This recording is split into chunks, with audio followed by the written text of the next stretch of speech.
Welcome to Roar Stories, where we share real stories of resilience, courage, action, and hope. Today's guest is Mike Dyson, a franchise owner, Christian nonfiction author, and someone who walked through a deeply challenging season following heart surgery. And while life appeared normal from the outside, Mike was facing an internal battle with fear, discouragement, uncertainty, and questions about his identity and purpose. And what makes Mike's story so powerful isn't just what happened to him, it's the choice he made to keep going and never give up despite what was coming his way. Instead of allowing isolation, fear, and discouragement to have the final word, he leaned into his faith. He reflected, he found supportive relationships, and eventually he transformed his experience into a message of hope for others. His book is called The Shadow. I can't wait to hear more about it. And Mike Dyson, welcome to Roar Stories. Thanks for being Well, here. thank you. Thank you. So glad to be here. Appreciate it. Thank you. So I know you're coming from Pensacola. Mhm. Before we talk about all the Roar chapter of your life, I'd love for people to meet you. Tell us a little bit about yourself today and some of the things you're most passionate about. Well, I'm in the fitness industry, and that's just something God called me to many years ago. So I'm an avid workout person, eat well, and we have an RV. So where our business is now, it's frees up our time to be able to do things, which is really nice. So we're in that mid 60s, so it's a very different season of our life, I guess I would say. But it's a good thing. We're just learning how to kind of I don't want to say adapt sounds like a wrong word, but it's just different ground. I'll put it that way. As you get older, it becomes a little bit different. But really, day to day, we're at home most of the time. We go in the morning to the gym, and then we fill our day with different things, And now we get to do things like this, so that's a part of it as well. So That's really cool. So, do you cook healthy in your RV as you're traveling? we do, yeah. I mean, Yeah. it's one thing that's an advantage about having an RV is because what we don't like is when we travel, it's very, very difficult to find places. And even what may appear to be healthy many times is just not. And I'm not saying we're perfect. I mean, but we try to stay around 90-10, 90% of the time and then 10% of that, you may have something that's off, I guess I'll put it that way. But we don't feel restricted. We're pretty accustomed to what we do. So That's awesome. I love that.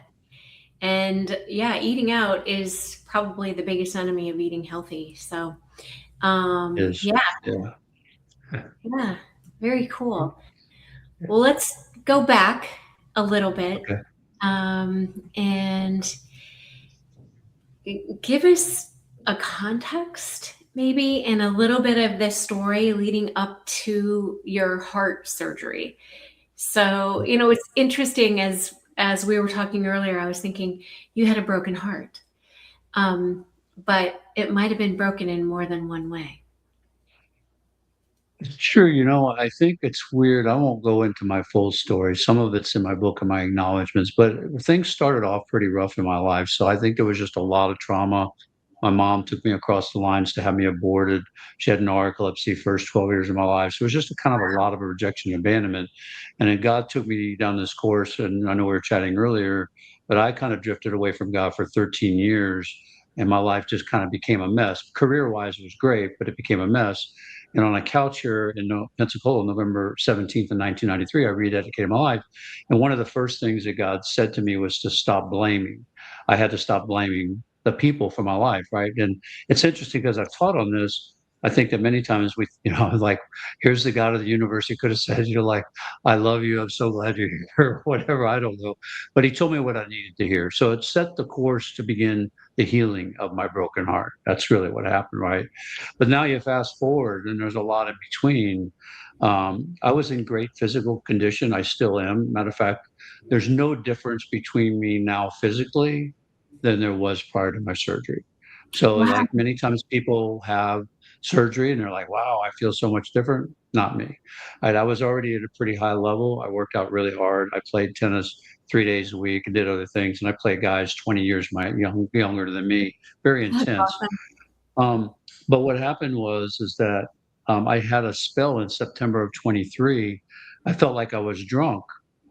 And I was going to tennis that morning, and I mean, like almost bouncing off the walls. That's how dramatic it was. And I thought it really strange, but I felt fine other than that.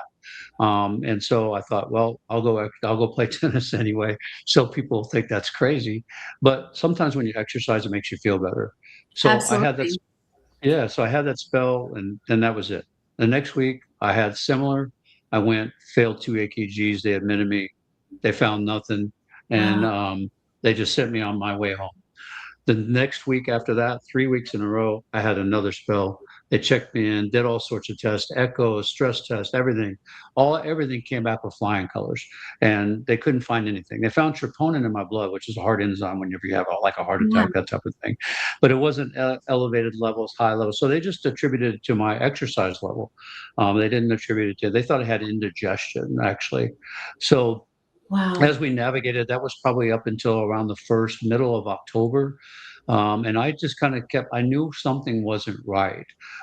So when I had a meeting with the cardiologist, they decided to do an angiogram, but they still thought it was an endo problem. They did the angiogram like the first part of November, and they found out I had severe stenosis. They did a heart cath the day after Thanksgiving. They found out I had 80% blockage in my widowmaker and 99% blockage in a main branch. They Oh, couldn't stent me because it was too close, and I would have coded on the table. So that he pulled back, and then they came into the room and said, "Open heart surgery."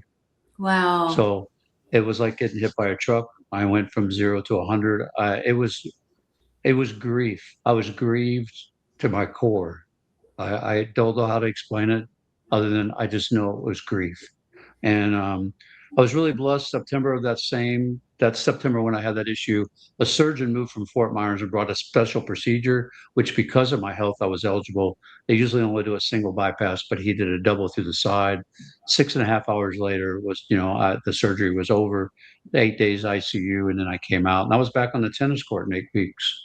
So, Oh my gosh. yeah, Question for you. When you said that it was grief, did you yes. feel a little bit betrayed that you had kept yourself in such good shape and this still No, happened? Or what were you really, what was the grief about? that's a good question. I think I cried a lot. I cried a lot, a lot. Um, it's still hard. And I'm not really sure exactly why, right? I think it was never about God or I did all the right things and why has this happened to me. I think because of the couch, you have to stop blaming. My life has been about taking personal responsibility, right? So I was thankful, totally grateful that God saved my life. That's how I looked at it. It could have been a different way on that tennis court, right? I mean, many things could have happened with that kind of blockage. So I can't really explain. And I think this was part of going through what I went through, of trying to understand what exactly is happening. I've been through a lot of trauma, and trauma typically is root driven, right? You find there's usually unforgiveness, some sort of bitterness, something that's happened that's caught hold in your heart that needs to come out, needs to be cleaned and healed, and then you can walk into that fullness. But see, that wasn't the case in this. So even though I had all those tools and administered in that way, Yeah. now I'm facing some medical trauma that I'm feeling deep grief, and I don't really understand why. I could speculate. My body betrayed me, which I had to learn to trust my heart again. But I don't know exactly where all that came from, to be honest with you. I just don't know. Yeah. How long into your recovery did you realize that you were recovering from grief as well as a physical surgery? Well, it's interesting. I am a driven person, and I think along the way I've learned, though, to be real in tune with my emotions. That's part of been my journey as well. So I'm pretty usually in tune with how I feel, whether it's disappointment. But I have to say, this kind of blindsided me because I was back to normal. Like I went from all Wow. that 8 weeks later, and then I'm just back to normal. There wasn't anything different about me. But then in the fall of that same year of 24, something started changing. I just did not enjoy the tennis as much anymore. It may sound like so simple to someone, but internally, I started losing I don't want to say joy because my joy is in my relationship with Jesus. That's solid, right? But I started losing just the enjoyment of the things that I was doing. Um, I just thought it strange, but I learned along the way that you always should ask for help. So I sought out a grief counselor, a Christian grief counselor. I felt it was grief. I don't know how I knew that. I'd have to say the Holy Spirit was letting me know Yeah, that. And that's I met amazing. with her for many, many months, and she was really good. She went back through my life, which there was nothing there, but I think it was just good for me to be able to process. I'm kind of a talker, like to process it out. So anyway. So I don't know to answer that question where that exactly, I can't answer that. Yeah. So we kind of glazed over your obstacle. I mean, you rose through some incredible Mhm. you rose through a broken heart, physically and emotionally, right? Right, right. And then the obstacle was healing, and Mhm. healing in a way that, usually when we have open heart surgery, we go to cardiac rehab and we do all these different things, and people describe that as healing, but you went to a grief counselor. Yeah, it's really something. And I'm going to say something about this. So I just watched the movie I Can Only Imagine 2. Oh, me It's a too. really I good love movie. that movie. Did you watch it? Yes. Yeah. So when he said that he held gratitude in one hand and grief in the other, and he was trying to balance the two, that's exactly what I felt. So Yeah. the puzzling part is how can I be so grateful for all the things in my life? And that's really where I'm at. I'm grateful for my wife, for my business, for everything. How can I feel so grateful but so grieved at the same time? And there were many times I felt like I was on the ledge. When I say on the ledge, I'm not talking about committing suicide. I'm talking about on the ledge of my thoughts were so dark and deep. Like I was not a person who thought a lot about heaven because I'm here for a kingdom purpose. I don't deny heaven. Like I'm expecting eternity, but that's not my focus, right? But I have to say, during this time, there were times I yearned for heaven because you get in such a deep, dark spot. And I think the hard part is that you begin to feel like something must be wrong with me because I should not be feeling this way. There's something wrong with me if I feel this way. So it starts to Yeah. challenge my identity. And there's a song by Megan Woods called Truth. I really love the song. And there's a part in that song, she says, I look in the mirror and I'm forgetting who I was. And that song really spoke to me because as solid as I was in my identity, it was shaking things inside of me that had not ever been shaken. I can't say they'd never been shaken, but they sure hadn't been shaken in the same way. I don't believe in my life. So it was a very, very difficult thing to try to balance those things. And at first, I had to learn how to resign to it. That sounds weird, like I'm a fighter, and I'm not saying I'm not fighting, but in my resignation is a fight. By me Yes. trying to Oh, that's fight, so I, good. yeah, because while you're trying to fight, in some ways you become discouraged in your fight because it seems you can't win the battle. It becomes a higher weight on you than if you just resign that what I was feeling back to God. And I realized my human frailty, to be honest with you. It was I knew I was frail. Like, I mean, the word says that Paul says in my flesh dwells no good thing. I understand all those things, right? And I would never tell someone I'm such a superior person. But this hit me at a level that really I became face to face with my humanness. And I would have maybe thought before that's not such a good thing, but I think in my case, it was a good thing. I think it showed how much the depth that I needed God in my life and how I Mhm. needed Him every step of the way to be able to walk through this journey. So I think when you face those things, is look, none of us stand in line for them by any means. We don't want them to happen. But I think that out of these things, they're going to do one of two things. They're going to repel you from God. You're going to push Him away because for whatever that reason is, or you're going to lean into Him. And in my case, that's what I did. I just kept leaning into Him because to me, the event never changed who I knew His character to be. I just had to find my way back, however that was. And I had to resign to the goodness of God and know that He still had me, even though sometimes I felt lost. Oh my gosh. So I have so many things I want to say. But I remember writing almost exactly those words right after my son died, when I was trying to explain who my son was to um, my loved ones who never got to meet him. And instead of sending out a birth announcement, which we did send a birth announcement, but he passed 15 days later. And so we had to send another announcement, if you will. And I remember writing, I don't understand, but God is the same yesterday, today, and always. And he's not a bad God today That's because right. my son died, though my heart feels very, very sad. Mhm. And wow, it's coping through that sadness and realizing that God never changes. No, It's our perspective, and it's the depth of our character and our ability to see God is the same yesterday, today, and right. always, Mhm. despite the good or bad that Correct. circumstantially lives in our lives. Right.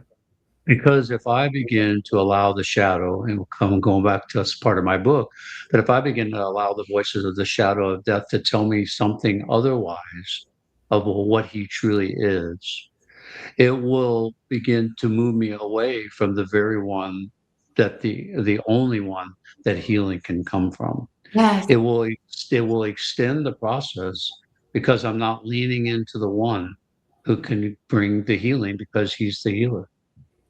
Yeah. Oh my gosh. Absolutely.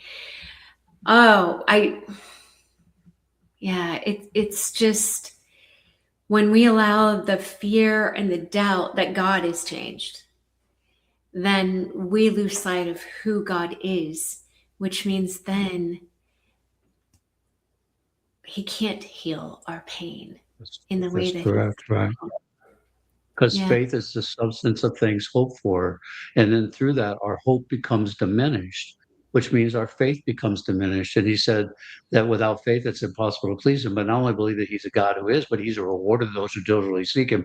It all connects back, right? And so I find that for me, it did not affect the character of God. I knew who God was. I felt like in some ways I was losing myself. It was quite a wrestle, to be honest with you. And just a very tough time. I mean, it's just I think I wrote the book out of a different place because of it, and I had the notes for 7 years, and then I was awakened in the middle of the night on the fall of 25 to revisit my notes, and I was encouraged to write. So I think the timing of this was how it was supposed to be. I do think it gave me a greater appreciation for people with mental health, just a lot of different things. Not that I wasn't caring before, but I think it gave me a greater understanding of what people may go through. But there's hope, right? So that's the whole thing. And as much we're talking when I began this would say was September of 24. And in all honesty, even sharing as much as I've been sharing, and I've gone back to even some of the things in my beginning of my life, um, it's it can not these things are healed in my life, but there are emotions with all these things, right? I mean, it's kind of like, you may be healed, but you could still be a little sore. Like, it's some things are just tough. I mean, just like grief of a Yeah. loss of a loved one, that grief could be for the rest of a person's life. Uh, I I don't know how long I'll continue to experience what I experience. I still have some leakage of the way that I process. Like, I'm usually can be pretty good, but sometimes things leak out. I might get frustrated and I don't get angry and stuff anymore, but even in the littlest ways, I wasn't like that before. And so when those things happen, I just have to work through them. I have to give myself some grace, um, which can be hard sometimes. Yeah. But it is the way that it is. If you either believe it or you don't, right? And you kind of have to learn how to let yourself off the hook in the right way. Still accountable, but letting Mm-hmm. yourself to receive the grace you need to go further. 100%. Um, just, I want to revisit one thing that you said. Okay. And you said that you have hope. And And I know that I've been talking about, that long-term hope that I hold on to as well. For anybody who is listening today who may not know what that hope is, Yeah. how would you describe it easily so that somebody might be able to understand it for the first time? Well, my hope is not a thing. My hope is really in a person, and that person is Jesus Christ. And I was thinking about this before I came on. Some people will say, well, that's religion. It's not religion. It's just the opposite. It's Yeah. relationship. And the same with any relationship, there's an intentionality that you have to a relationship. If I married my wife and we moved into separate states, we might have been married, but we would have no relationship without the intentionality of that relationship. So my hope is based in a person and based on the promise, either eternal promise, but for me, more importantly, my promise while I'm here. All right. So I can still believe for healing. I can still believe for all the good, what we would classify the good things. But even if they don't happen exactly that way, I still have hope in the one who is hope, because that's the one that will get me through. I faced a cave all my life, and most people probably would feel the same way. Sometimes you feel like you're aimlessly walking through life and you don't know exactly where to go. And there's all these routes and decisions. And I talk about this in my book about obstacles, very interesting. Roar. Second one is obstacles. So what changed? I can remember when I first rededicated my life, I was sitting on a park bench and a guy went down the sidewalk with his bike, and then he had to stop and decide if he was going to make a left or a right. And up until that point in my life, I chose that left or right myself. But I realized at that point in time that now I had the Holy Spirit to be my guide. So I may still be in these avenues of a cave, so to speak. I can have all these different places to turn, but I have the hope of one inside of me that will guide me to which way to turn. So I think that's comforting to know that it's not empty. It's not in just a wish. It's not, I wish it to happen. It's founded in the word of God, and his words are true. So I can bank on that. Yeah. Amen. Well said. So, as you were working through all of these things, and I know this is a process that is never going to Yeah. end, but that the process becomes less painful over time. And, Mhm. as someone who lost my son, I will always live with that loss. It hurts me today, even 30 some odd years later, but it doesn't hurt in the same way as it hurt when it was a brand new wound in Mhm. 1992. Right. And um, so, as you have been working through all of these things, your pain has changed, your process has changed. Um, and so, do you consider that you have the ultimate victory over this right now? Or give us a little bit, that last R, like roar. How did you celebrate? But like, give us a little bit of how that looks, because it's not the same as running across a finish line and where you go, I That's got my right. medal and I'm good, right? That's right. And stand That's on the right. podium. This is a Right. different kind of victory.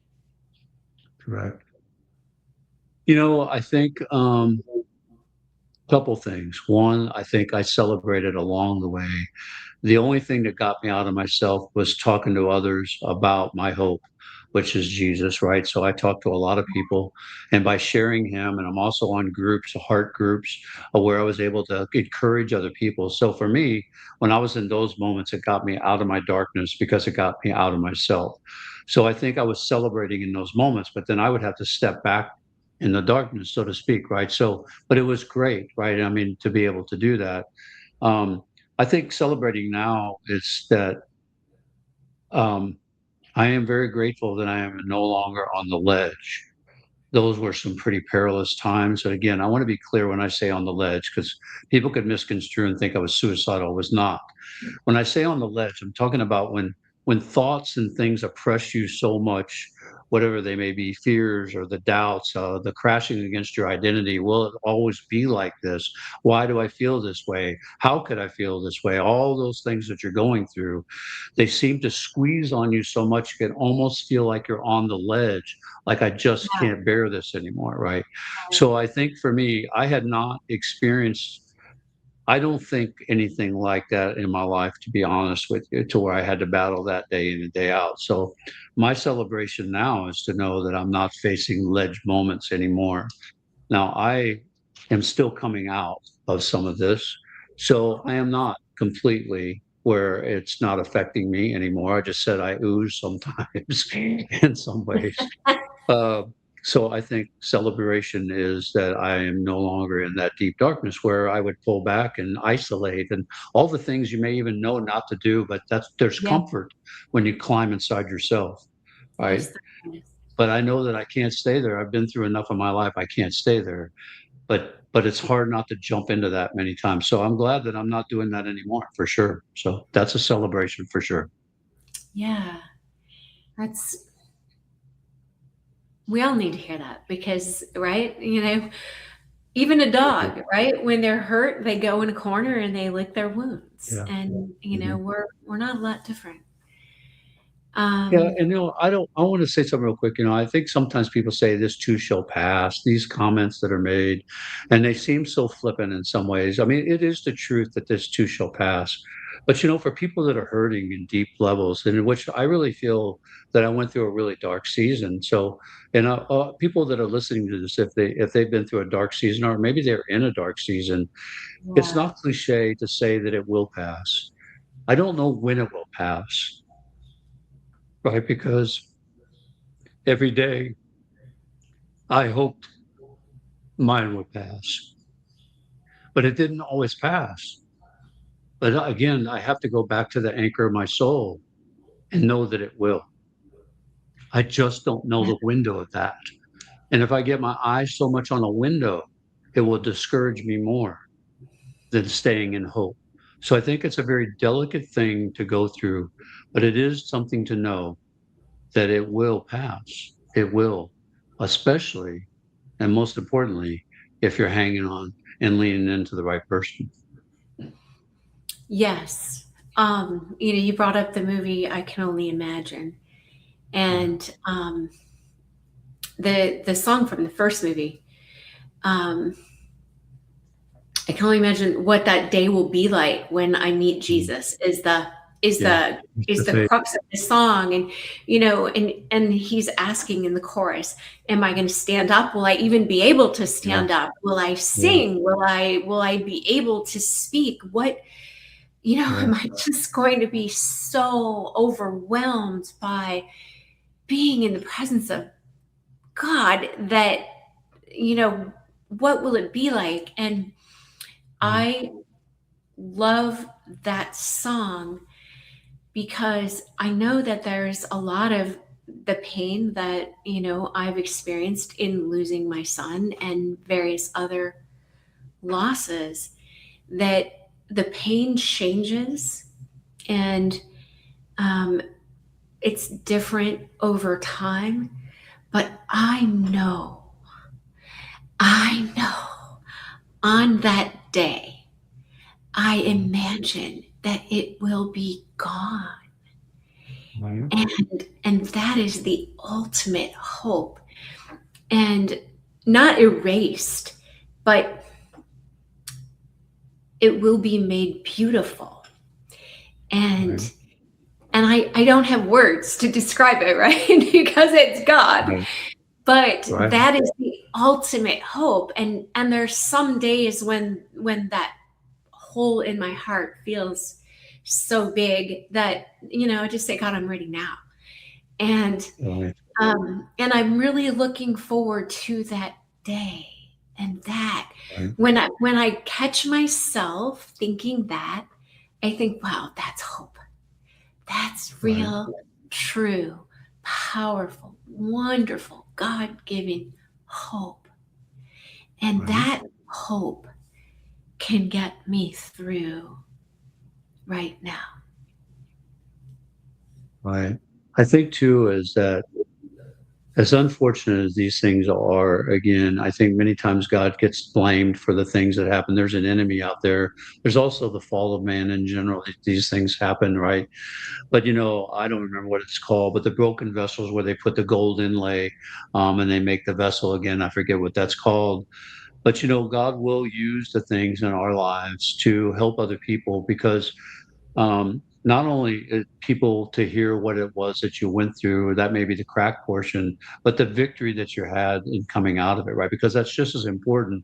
If we leave everyone of the stuff that we went through, where's the hope that we came out, or that someone came out? And that's what I want to hear, to be encouraged, to know that I'm not always going to be this way. So I think, for even people that are going through this, you can't, it's not something to think about when you're in the midst of it, but it is something that ultimately God will use in your life, to show other people that there's victory to be had. So I think there's such a bigger picture that's going on, and I talk about that in my book. It's really a kingdom thinking, and it's really on earth as it is in heaven, right?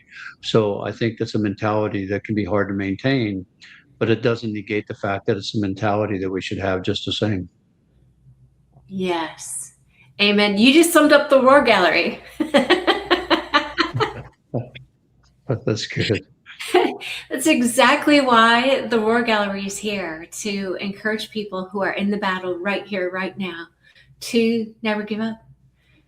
And right. And so here we are talking about hope, despite going through some pretty amazing, crazy things Yeah. over Amen. time. Yeah. Yeah. And it's there for everybody, for sure. He is, for sure. Yeah. Amen. Wow. Well, any final thoughts? I mean, we could end it right here, right now, with a last, couple of words that you just said. But any final thoughts that you would like No, to just share? I know we talked about, and I did write a book, and it's called The Shadow. And the reason why I want to talk about it is because Psalm 23 is, yea, though I walk through the valley of the shadow of death. And I just want to briefly say how this came about. Psalm 91 is the shadow of the Almighty, or the shadow of his wings. And what the Lord showed me, I looked the word up in the Hebrew, and it's the same Hebrew word, shadow, but yet obviously two different sources and two different effects. And really I said, what are you showing me, Lord? And what I felt he was showing me is that what happens to us as we go through this journey, it said, yea, though I walk through the valley. The intent is to walk through the valley. If you get to the other side, he's prepared a table in the presence of our enemies, a cup runneth over. I mean, there's a lot of different promises and blessings on the other side of that. But what happens when we get discouraged and hopeless is that we then park ourselves in the valley. We don't move through it. And the shadow of death begins to encapsulate us. And I've experienced this myself. I just shared a lot about that. And what happens is the fog kind of comes in, and then I can't begin to distinguish the shadow of the Almighty anymore. I'm leaning more and listening more to the whispers of the enemy, which has been there all along, go all the way back to the garden, right? So the book is to encourage, to help identify the shadows that many people may face in their life, right? So you can get the truth about that. So truth will set you free. And if truth sets you free, truth will repel the shadow of death, Oh, right? that's So you awesome. can then operate in the truth of the shadow of the Almighty to guide you through Yeah, the valley of the shadow of death. I love that. Is your book on Amazon? It is, yeah. Only Amazon right now. It's fairly new. It's been 3 weeks. Eventually, it'll make it other places. But Congratulations. yes, it is on Amazon for sure. Yes. Okay, amazing. All right. We will have a link to your book at the bottom Awesome. of this Okay. episode. And gosh, thank you so much for being here. Thanks Oh, thank for you. authentically sharing about all that you've been through and are going through. And um, if anybody is listening and this resonated with you, get Mike's book, The Shadow. It's on Amazon. I know that I cannot wait to get it. And thank you for joining us on this Roar Gallery episode. If you are going through a hard time and you want more information, reach out to us, roar@roargallery.com, or Mike will have his social contacts in the episode links. And if you know someone who's going through a hard time that would be just encouraged listening to this, share this episode with them. And by all means, subscribe to the Roar Gallery. The human race was not meant to be run alone. And so that is why we are here, to encourage everyone to never give up. And Mike, we have a tradition on this show. So we always go out with a 1, 2, 3, never give up. So Okay. Are you ready? I'm ready. All right. 1, 2, 3. Never give up. Never give up. Never give up. Sorry, I got that a little off. I thought we were going to count at the same time, but I'm with you. Never give up for sure. Never give up, everyone. You Okay. are loved. All right. Until next Amen. time, Mike, thank you so much for being here. Thank you. It was an honor for sure. Thank you.